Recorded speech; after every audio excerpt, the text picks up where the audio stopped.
عندكم علم أن جميع الندوب اللي زي كيف هادم بالضبط، اللي هي بعد عمليات الولادة القيصرية أو متى تعرضت لضربة لحادث، المهم حاجة سببت لك أثر أو ندب، كان في سبب خياطة مثلا درت خياطة ونحت الخياطة وقاعد الأثر، أو كان سبب الجرح والجرح ما التئمش كويس. كل الأشياء هذه تقدر تنحيها.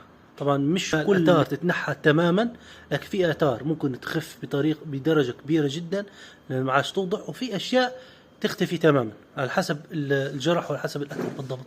في هلبة كريمات وهلبة منتجات تساعد في الشيء هذا وممتازة جدا، ومنهم عندي الكريمة هذه. عندنا الجل هذا من شركة البينو ستان سكار ريز جل.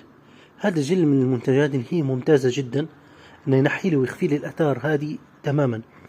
حتى لو في آثار كان سببها مثلا حب شباب مثلا قاعد في عليه أثر، أو الآثار اللي ذكرناها في بداية الفيديو، كل الآثار هذه